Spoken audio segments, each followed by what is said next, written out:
Mr. Priestley, please do not take those capsules your daughter left on your nightstand. I know how this sounds, and I know it's almost 1 in the morning, but my name is Tomas Reyes. I'm a pharmacist at the Shoppers Drug Mart on Bloor, and I think someone is trying to kill you. I was sitting in my study in the annex, the old Victorian row house on Brunswick that Ruth and I had bought in 1987, when Toronto still felt like a small town pretending to be a city. I'd been sorting through boxes of patient files from my orthopedic surgery practice, 41 years of case notes, x-rays, post-op follow-ups, trying to decide what the University of Toronto Medical Library might want and what should be shredded. My reading lamp was the only light on. My tea had gone cold an hour ago, and now a stranger was telling me my daughter wanted me dead. "Who is this again?" I asked. My voice was steady, the way it always got in emergencies. Decades in the OR had trained that into me. Panic later. Listen now. Tomas Reyes. I've been your pharmacist for about 2 years, since you transferred your prescriptions from the Rexall on Spadina. You probably don't remember me, but I remember you. You always come in on Thursdays, always wearing a blue coat, and you always ask about my mother's hip, because I mentioned once that she needed a replacement, and you gave me advice. You're a kind man, Dr. Priestley. That's why I'm calling. I did remember him. Young, mid-20s, dark hair, serious eyes behind wire-framed glasses. He'd helped me sort out a mix-up with my blood pressure medication last winter. Go on, I said. About 3 weeks ago, a woman came in with a prescription under your name. Lorazepam, high dose, 60 tablets. The prescribing physician was listed as Dr. Anand at the Bathurst Clinic. I filled it because everything looked legitimate. But tonight, I was doing inventory, cross-referencing, and I found 2 more prescriptions filled at other shoppers' locations under your file. Zopiclone and haloperidol. Dr. Clone and haloperidol. Priestley. Haloperidol is an antipsychotic. It causes confusion, drowsiness, motor problems. In a man your age, combined with lorazepam and zopiclone, it could look like rapid-onset dementia. Or worse, a fall, cardiac arrest. It could look like anything natural. My hand tightened around the phone. I'm 69 years old, Mr. Reyes. I take lisinopril for blood pressure and rosuvastatin for cholesterol. Nothing else. I know. That's your file. That's what I see, but someone has been filling heavy sedatives under your name for weeks. And Dr. Priestley, I looked up the woman who picked up the lorazepam. She signed the pickup log. The name was Heather Broussard, my daughter. The study went very quiet. I could hear the old house settling, the radiator clicking, the streetcar rumbling down Spadina 2 blocks away. Sounds I'd lived with for nearly 40 years. Sounds that suddenly felt like they belonged to someone else's life. I need to explain something about my daughter. Heather was born in 1986, the year before we bought the house. Ruth and I had tried for years. 2 miscarriages, 1 ectopic pregnancy that nearly killed Ruth, and then Heather. Our miracle, Ruth called her. Red-haired like her mother, stubborn like me, clever like both of us. She drew pictures of bones in grade school because she wanted to be a surgeon like her dad. She made the dean's list at Queen's. She married a man named Darren Broussard, who worked in commercial mortgage lending. Or something adjacent to it. He explained it to me once and I nodded and understood nothing. Ruth died in 2014. Pancreatic cancer. 3 months from diagnosis to funeral. Heather was 28. She held my hand at Mount Pleasant Cemetery and said, "Dad, it's you and me now. We'll take care of each other." I believed her because I needed to. After Ruth died, things shifted. Slowly at first. Heather visited more often, but the visits felt transactional. She'd bring dinner, but spend the evening asking about my RRSP, my pension from the hospital, the house. "Dad, this place is worth $2 million now. Have you thought about what happens to it?" She brought a lawyer friend to the house. Not my lawyer, Martin Aldridge, who'd handled everything since the 80s, but someone from Darren's circle. A woman in an expensive suit who spread documents across the dining table and explained them so quickly I could barely follow. "You should have power of attorney sorted, Dad, just in case." Just in case of what? in case something happens. You're almost 70. It's responsible. I signed. God help me, I signed. My daughter asked, and I signed because I loved her and trusted her, and because Ruth would have wanted me to keep the peace. That was 8 months ago. Mr. Reyes, I said into the phone. How did you find my home number? Your file. I know I'm violating about 4 privacy regulations right now. I could lose my license. But Dr. Priestley, my mother, she went through something. Not exactly this, but close enough. Her second husband convinced her she was losing her mind. Had her medicated, isolated, nearly got her into a long-term care facility in Brampton before my sister and I figured it out. By then, he'd drained her savings. $62,000. We never recovered it. She lives with me now. She's never been the same. His voice cracked slightly on the last sentence. When I saw the pattern in your prescriptions tonight, I couldn't just log it and go home. I kept thinking, what if nobody calls? What if he takes those pills and in 3 months he's in some facility in Scarborough and his family is selling his house? I stood up, walked to the kitchen. On the counter, next to the kettle, was a small amber bottle. The label read, Lorazd, Epim 2 mg, to cake 1 capsule, a bedtime is need. Heather had left it 2 days ago. Dad, Dr. Annan said, these will help you sleep. You've been looking tired.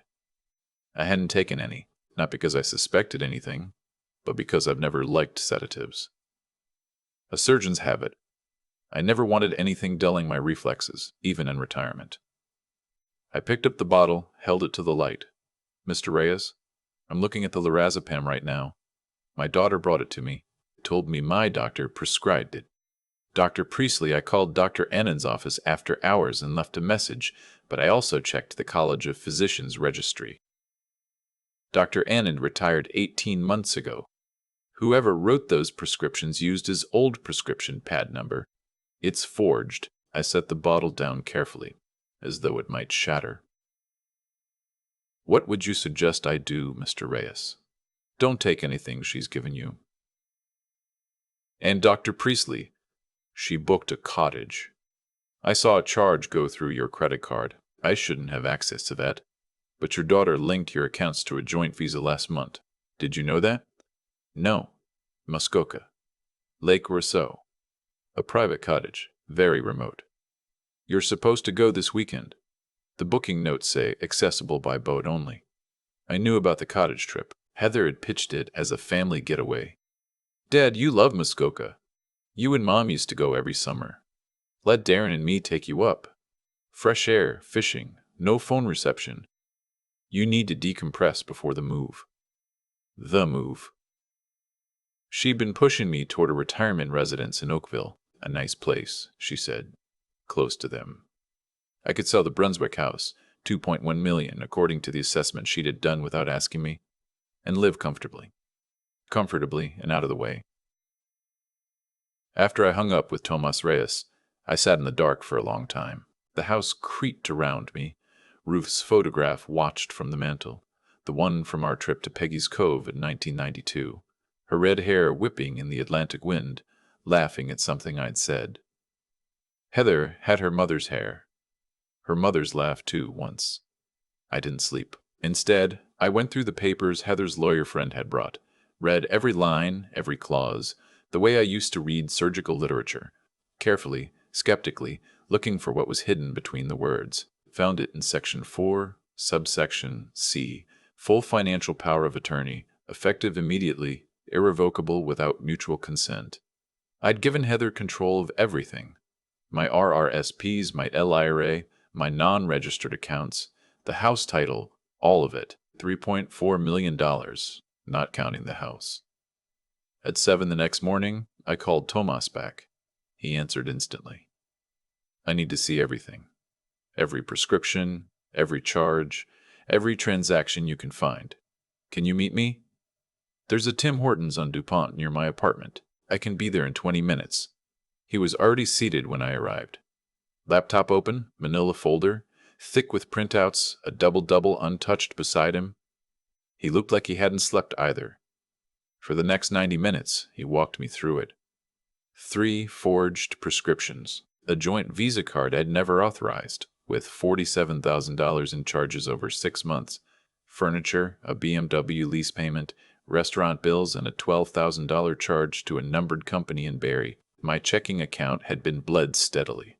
$3,000 here, $5,000 there, always just under the threshold that would trigger an automatic bank review. Total, $94,000. "And here's the cottage," Tomas said quietly. He turned his laptop to show me the listing. A beautiful A-frame on Lake Rosso. Private dock, no road access. Nearest neighbor half a kilometer away by water. A gorgeous retreat. Also a perfect place for an accident. An elderly man trips on the dock, falls into the lake at night. Cold water, disorientation, maybe some lorazepam in his system. Tragic, natural. Case closed. My daughter is going to drown me, I said. It wasn't a question. Tomas looked at me. I think that's the plan, yes. I'm so sorry, Dr. Priestley. I finished my coffee, set the cup down. I'm still going to Muskoka. Sir, I'm going, I repeated. But not the way Heather expects. I made 4 calls that day. The first was to my own doctor, Dr. Kapoor, at Women's College Hospital. I told him everything. His reaction was immediate and exactly what I needed. "Malcolm, we're doing a full workup today. Cognitive assessment, blood work, physical. I want documented, notarized proof that you are of completely sound mind. If this goes to court, and it will go to court, you'll need it." By 3 o'clock, I had a 12-page medical report. Malcolm Priestley, age 69, fully competent, no cognitive impairment, no psychiatric conditions. Blood work clean. Reflexes normal. Fit enough to perform surgery, frankly, though I hadn't held a scalpel in 2 years. The second call was to Martin Aldridge, my lawyer. "Martin, I need to revoke a power of attorney. Today." He was silent for 10 seconds. Then Heather. "Yes. I was afraid of this. She called my office 2 months ago, asking about your estate structure. My assistant told her she'd need your written consent to access those files. She got aggressive. I should have called you. You should have called you. You should have. But we're past that. Can you revoke it? If we can prove fraud or forgery, yes, an emergency application to the Superior Court. But Malcolm, this will take time. Weeks, possibly. I have 3 days. Draft everything. I'll sign before I leave for Muskoka." "You're still going to the cottage?" "I am absolutely going to the cottage." The third call was to Rick Beaulieu. Rick was retired RCMP, 28 years in major crimes, now living in Gravenhurst and doing private investigation work mostly for insurance companies. I'd replaced his wife's hip in 2009, and we'd become friends over post-surgery checkups and shared rounds of golf at Taboo. I told him the story over the phone. He was quiet for a long time.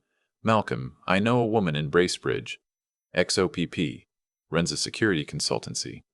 She can have someone at that cottage watching you without anyone knowing. But you understand what you're doing. You're walking into a trap on purpose." "I'm walking into my trap." "There's a difference." He gave me a number. I called. Her name was Lise. Professional, minimal questions. She'd have someone on the water within sight of the cottage by Friday evening. The fourth call was the hardest. I called the Ontario Provincial Police tip line and filed a report. Suspected elder abuse, financial fraud, potential danger. They took my information, gave me a file number, told me an officer would follow up. I knew it would take days, maybe weeks, but I needed the paper trail. Heather and Darren picked me up Friday morning. Darren drove the BMW, my money, I now understood, while Heather sat in the back with me, holding my hand, pointing out the autumn colors along Highway 11. The maples were turning, gold and crimson against a steel gray sky. Ruth had loved this drive. "Dad, you seem quiet," Heather said. "Everything okay?" "Just thinking about your mother," I said. She loved October in Muskoka. Heather squeezed my hand. I squeezed back, memorized the feeling. This might be the last time I held my daughter's hand before everything shattered. We parked at a marina near Port Carling and took a boat across to the cottage. It was beautiful. Knotty pine walls, stone fireplace, a wide deck overlooking the lake. The water was dark and cold, the way Muskoka lakes get in October. A loon cold somewhere out on the water, that long tremolo that sounds like laughing or crying depending on your mood. Inside, Heather had stocked the kitchen. She'd even brought my favorite tea, Red Rose, the same brand Ruth used to buy. Little touches of kindness that made it worse. "Dad, you should rest," she said, showing me to the upstairs bedroom. The bed faced a window overlooking the dock and the lake. A beautiful view. Also directly above the waterline. 1 story up. A fall from that window would land a person on rocks or in shallow water. I unpacked slowly, checked the room. Found what I expected. A small camera and the smoke detector. Another tucked behind a framed print of a group of 7 painting. Tom Thompson's Jack Pine. Ruth had loved Tom Thompson. The irony was not lost on me. I looked directly at one camera, then turned away as if I'd noticed nothing. At 6, Heather brought me tea. I watched her pour it. "Here, Dad. Chamomile. It'll help you relax." I took the mug, held it, smelled it. Something slightly off beneath the chamomile. Bitter, chemical. I pretended to sip, then set it on the nightstand when she left. Later, I poured it into an empty water bottle and sealed it. Evidence. Dinner was lake trout that Darren claimed to have caught, though I suspected he bought it in Port Carling. He drank Muskoka brewery lager and talked too much about a development project in Collingwood that needed capital. "Dad's not interested in real estate, Darren," Heather said, and there was an edge to her voice. An instruction, not a correction. I played my part. "Tired, old man." "Grateful for the trip." Asked Heather about updating my will. "I've been thinking about what you said, sweetheart. About getting things in order. Maybe after this weekend, we should sit down with a lawyer. Sort everything out properly." Something crossed her face. A calculation behind her eyes that I'd never noticed before, or maybe had always noticed and refused to name. "That's a wonderful idea, Dad. Whatever you're comfortable with." That night, I didn't sleep. Sat in a chair by the window, blankets stuffed under the duvet to mimic a sleeping body, watching the lake. The moon was nearly full, casting silver light across the water. I could see the faint shape of a boat anchored about 300 meters out. Lisa's person, a small comfort. At 2:14 a.m., the bedroom door opened. Heather stood in the doorway. She was holding a pillow.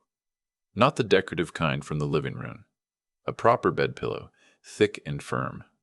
She stood there for a long time, looking at the shape in the bed. I watched through half-closed eyes, barely breathing, my heart hammering despite every effort to stay calm. She took 2 steps into the room. Then she stopped. Her shoulders shook. I heard a sound. Small, strangled.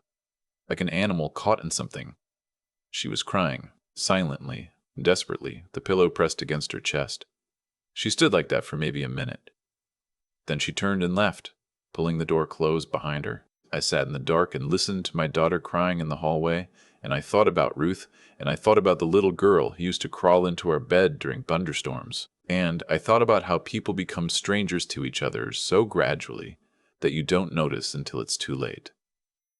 The next morning, Heather suggested a hike. "There's a trail along the ridge, Dad. The guidebook says it's moderate. Beautiful views of the lake." I agreed. The trail climbed steeply through birch and pine. The October air sharp and clean. Heather walked beside me, pointing out chickadees and telling me about a yoga retreat she wanted to try. Darren followed behind, filming on his phone.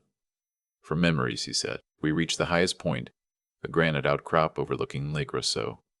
The view was stunning. The lake spread out below, dark blue, dotted with islands. You could see for kilometers. You could also see the 40-foot drop to the rocks below. "Dad, come stand here," Heather said. "Right on the edge. Darren, Get a photo of us. I walked to where she pointed, felt her hand on my lower back. Darren raised his phone. I could feel the slight pressure of her palm. Testing. I turned to face her. Heather, do you remember the ice storm? 1998? She blinked. What? You were 12. The power went out for 6 days. Your mother and I pulled the mattresses into the living room by the fireplace. You were terrified, so I told your stories all night. Made them up as I went. Knights and dragons and a princess who saved herself. And on the 4th night you said, Dad, I'm not scared anymore because you're here. You remember that? Her face went white. Dad, why are you? And I told you I will always be here. That's what dads do. And I meant it, Heather. When your mother was dying and you fell apart, I held you. When your business failed and you needed money, I gave it. When you married Darren and I had reservations, I kept them to myself because you were happy. I held on, every single time. She was crying now, tears streaking her face, and I could see Darren behind her, phone still up, recording everything. But you let go, I said quietly. Somewhere along the way, you let go. And I was too much of a fool, too much in love with the idea of my little girl to see it. I don't know what you're talking about.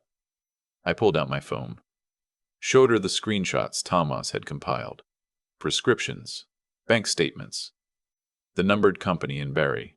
Registered to Darren, I'd learned from Martin. The visa charges.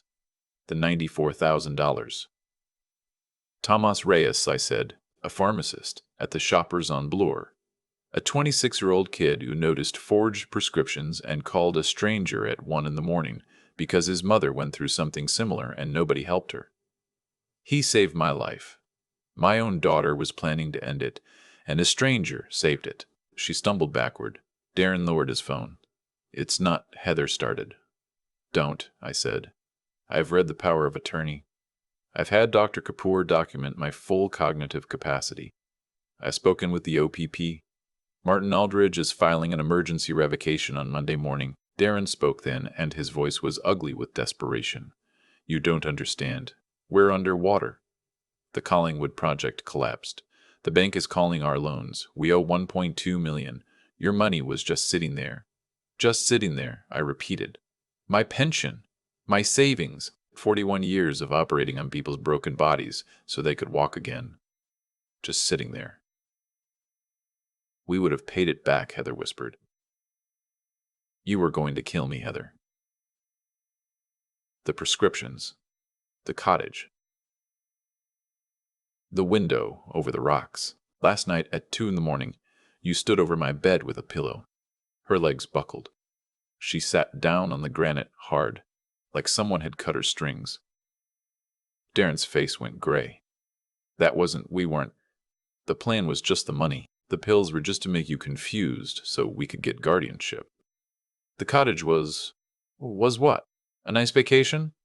You booked a cottage with no road access, nearest neighbor half a kilometer away, and you've been feeding me sedatives for 3 weeks. What was the cottage for, Darren? He couldn't answer. From the tree line below the ridge, a woman emerged. Mid-40s, dark jacket, OPP badge visible on her belt. Behind her, a second officer. Dr. Priestley, I'm Constable Morin. We spoke on the phone. I'm fine, Constable. Thank you. Heather looked between us. Her face crumpled with understanding. You planned this. I protected myself, I said. There's a difference. The constable read them their rights. Darren went silent immediately. His one smart decision. Heather kept saying my name. Dad. Dad. Dad. Please. Like an incantation, they might undo everything. I walked back down the trail, alone. Didn't turn around. Couldn't. If I looked back at her, at my daughter on her knees on the granite with her wrists behind her back, I would break. And I couldn't afford to break. Not yet. The following days collapsed into procedure.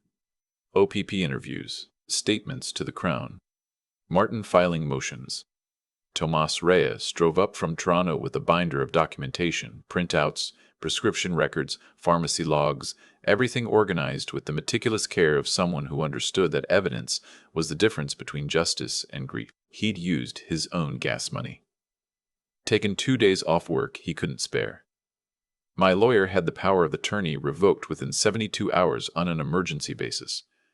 The Superior Court judge reviewed the forged prescriptions, the unauthorized Visa card, the bank withdrawals. She granted the revocation without hesitation.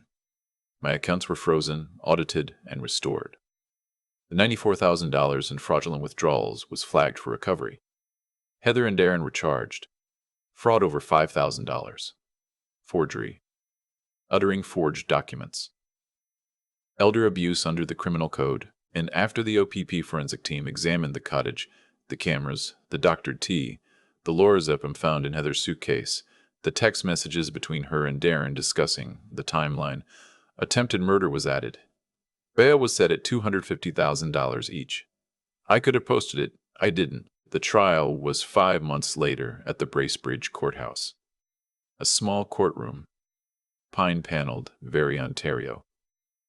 I sat in the front row and listened to the Crown lay out the evidence.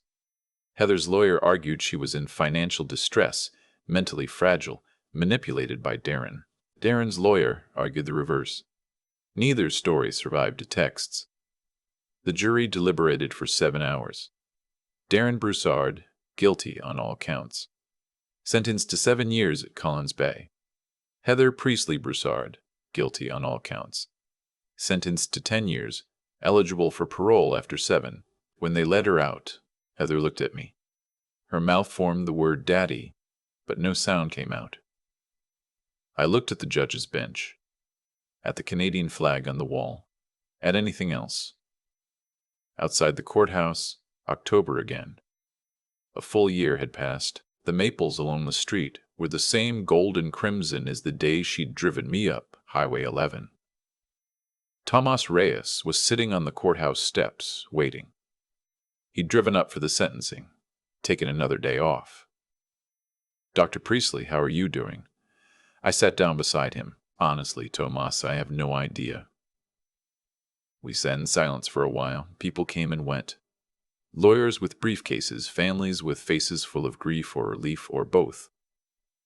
A woman walked by with a little girl, maybe 5 or 6, holding her hand. The girl was laughing at something. My mother wanted me to tell you something, Tomas said eventually. She said choosing yourself isn't selfish. She said it's the hardest, bravest thing a person can do. And she told me to tell you she's proud of me, because maybe what I did means someone else's parent doesn't go through what she went through. I looked at this young man who'd risked his career and possibly his freedom to call a stranger at 1 a.m. Your mother is a wise woman. She really is. Tomas, you drove up here 3 times, used your own money, took days off you couldn't afford. Let me at least cover your expenses. He shook his head. Dr. Priestley, you don't owe me anything. I do, though. And more than expenses, much more. The following week I sat down with Martin Aldridge, and we structured everything. I set up a trust for my granddaughter, Zoe, Heather's daughter, 19, a second-year nursing student at McMaster. She'd been devastated, had no idea what her mother had done. I made sure she understood this was not her burden. She would have tuition covered and a safety net for life, structured so that Heather could never access it. I created a foundation in Ruth's name, the Ruth Priestley Fund for Elder Financial Protection, administered through the University of Toronto Law School. It would fund legal clinics for seniors facing financial exploitation, provide training for pharmacists and bank staff in recognizing abuse patterns, and offer emergency grants for families recovering from elder fraud. And I did something for Tomas. I called him a week after the trial. Tomas, I want you to go back to school. I know you deferred your graduate program in pharmacology because of money. I've set up a bursary, tuition, living expenses, everything, for as long as it takes. He was quiet for a long time. Dr. Priestley, I can't accept that. You can, and you will. I've got $3.4 million that my daughter tried to steal from me. I'm 70 years old. I live in a house that's too big for me, and I drink too much tea and I go to bed at 9:30. What am I going to do with it? Buy a yacht? Ruth would haunt me. He laughed. Ruth would haunt me. He laughed, the first time I'd ever heard him laugh. I also paid off his mother's debts, the $62,000 she'd lost to her ex-husband. I didn't replace it because it wasn't mine to replace, but I set up a fund for her care. Private physiotherapy for her hip, a renovated apartment, a trip to visit family in Guadalajara, her first in 11 years. When Tomas told her, she called me crying. You didn't have to do this, Dr. Priestley. No, I said, but someone should have done it a long time ago. 6 months after the trial, Tomas called with news. Dr. Priestley, the Ontario College of Pharmacists, wants to use my case, our case, as a training module. They're developing a program for pharmacists across the province. Recognizing elder abuse through prescription patterns, they want me to help design it. Tomas, that's extraordinary. They offered me a position, provincial coordinator for the pilot program. I'd be working with the Ministry of Health. I sat in my study, the same chair, the same lamp, the same window looking out at Brunswick Avenue, and I felt something I hadn't felt in a long time. Not happiness, exactly. Something quieter. Something like the feeling after a long surgery when you know the patient will walk again.